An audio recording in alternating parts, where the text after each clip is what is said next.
शलोम and very good morning dear friends. आज वन से हाजिर हूँ एक नया रेवलेशन लेके। ये है दूसरा पार्ट हमारा हीलिंग का पार्ट है और प्रीवियस पार्ट डेफिनेटली आपने देखा होगा और इसका सीक्वल है ये सेकंड पार्ट, जहाँ पे हम डिस्कस करेंगे, शेयर करेंगे मिस्ट्री ऑफ हीलिंग और हीलिंग को जानने के लिए, हीलिंग को समझने के लिए और हीलिंग को पाने के लिए हम लोग जब तक स्पिरिचुअल रेल्म में नहीं जाएंगे, हम लोग जो विजिबल रेल्म जो कि आत्मिक दुनिया, वहाँ पे नहीं जाएंगे तो हमेशा टर्मोइल में, डिस्टर्बेंस में, अनईज में रहेंगे।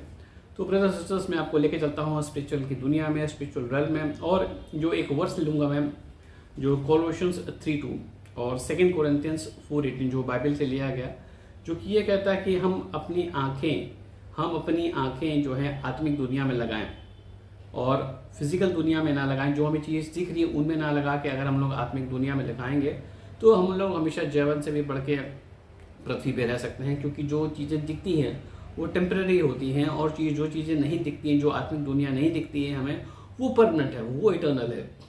क्योंकि ब्रदर्स सिस्टर्स, हम लोग आत्मिक दुनिया से आए हैं, हम लोग आत्मा हैं। और लास्ट टाइम मैंने आपको शेयर किया था कि हमारा शरीर मिट्टी में मिल जाता है और आत्मा में चले जाता है और कॉन्सिक्वेंसेज होते हैं। जो चीज़ हम लोग पृथ्वी पे करते हैं, कोई भी चीज़, कोई बोलते हैं, कोई चीज़ सोचते हैं, कोई चीज़ करते हैं, जो भी चीज़ें हम लोग फिजिकल होते हुए दुनिया में करते हैं उसके कॉन्सिक्वेंसेज होते हैं।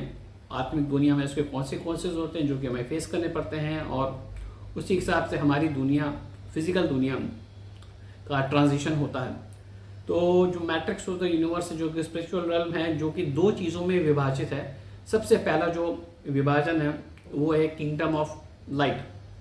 किंगडम ऑफ लाइट मतलब यू कैन से दैट जो स्वर्गदूत हैं, परमेश्वर का राज्य, क्योंकि परमात्मा कहते हैं हम लोग हिंदी में। परमात्मा मतलब परम आत्मा, आत्मा जो कि परम है, जो कि उजाला है, जो कि शक्ति है, जिसने संसार को पूरा संचालन करता है।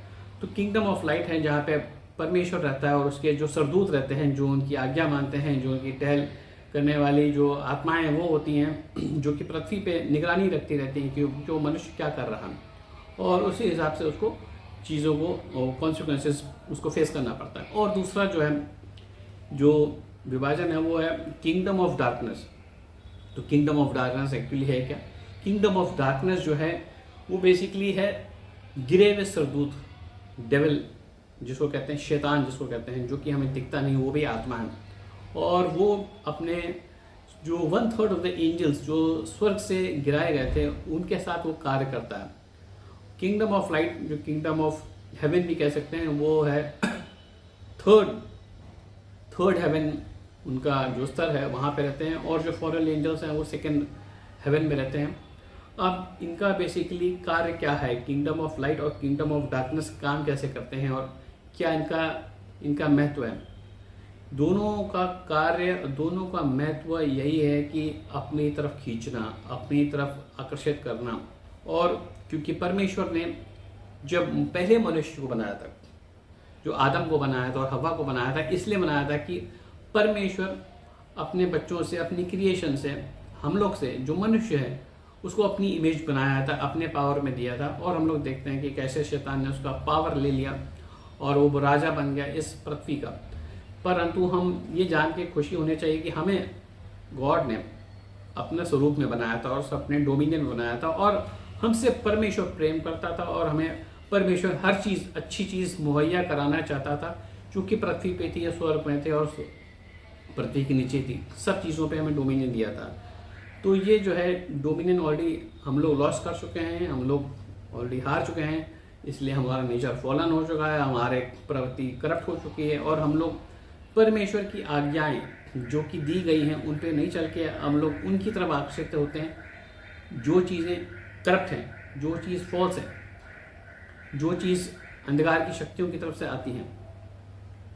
तो ब्रदर्स सिस्टर्स, पाप क्या होता है? पाप मतलब जो हम लोग रिबेलियन का जो नेचर है वो पाप है। जब हम परमेश्वर की आज्ञाओं को नहीं मानते हैं, परमेश्वर के हिसाब से नहीं चलते हैं, तो वो पाप की प्रवृत्ति करता है। तो ये हम जानेंगे कि इटर्नल डेथ क्या होती है। इटर्नल डेथ मतलब कि हमारा जब पाप का स्वभाव बढ़ते ऐसा हो जाता है कि हम लोग किसी भी एंगल से टर्न अराउंड नहीं होने चाहते हैं। हम लोग अपना एक एक एक उसमें क्लीशे है इंग्लिश में और हिंदी में कि जो मर्जी हो वो करो, जैसा मर्जी हो वैसा जियो, जैसा मर्जी हो खाना खाओ, जैसे बोलना हो बोलो, जो अपनी ज़िंदगी को अपने हिसाब से जियो। ये जो है अंधकार की शक्तियों की तरफ से ये एक प्रलोभ है जो आता है और पूरी दुनिया उसको फॉलो करती है। और अंधकार की शक्तियों से का है जो नेचर है वो कैसे हम लोग को प्रभावित करता है, वो बेसिकली कहते हैं कि lust of the eye, lust of the flesh, pride of life. अभिमान में जियो, अब अपना अभिमान करो, अपने पैसों का अभिमान करो, अपनी पोजीशंस का अभिमान करो, अपनी नॉलेज पे अभिमान करो, मतलब जिसको ईगो कहते हैं, अभिमान, ego. Lust of the fly, लालसा, अपनी लालसा, अपनी शरीर की लालसा को पूरी करने के लिए हर आदमी कुछ भी करता है, जो कि एक अंधकार की शक्तियों की तरफ से जो आत्मिक दुनिया है वहाँ से इसका डॉक्ट्रिन पैदा होता है।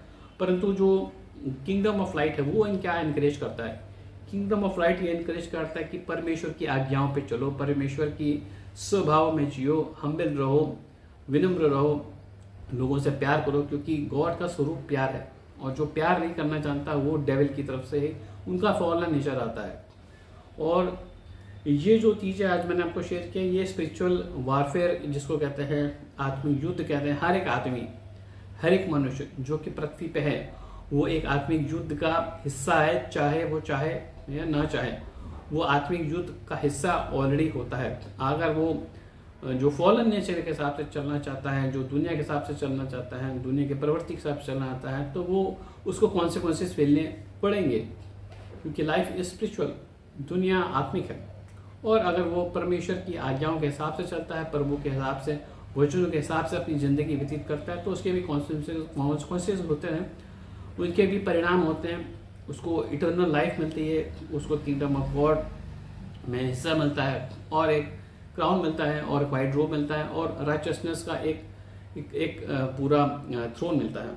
तो ब्रदर्स सिस्टर्स, स्पिरिचुअल वारफेयर को अगर समझना है, रियली समझना है, तो और डीप में जाएंगे और ये जानेंगे कि हम लोग जो प्रभु की आज्ञा है उस पर चल कैसे सकते हैं। प्रभु की आज्ञाओं पर चलना जो है मुश्किल है, क्योंकि हमारा प्रवृत्ति ही जो फॉलन है, करप्ट हो चुके हैं। तो चलने के लिए सबसे पहले कैसे चलेंगे वो मैं अगले वीडियो में आपको समझाऊंगा। पर आज आपने डेफिनेटली समझा होगा कि स्पिरिचुअल काज कैसे काम करता है, अंधकार की शक्तियाँ कैसे काम करती हैं, परमेश्वर का राज्य कैसे काम करता है। अगले सप्ताह के लिए मैं आपको छोड़ता हूँ। बाइबल पढ़ते रहें और प्रभु में बने रहें। जय यीशु की।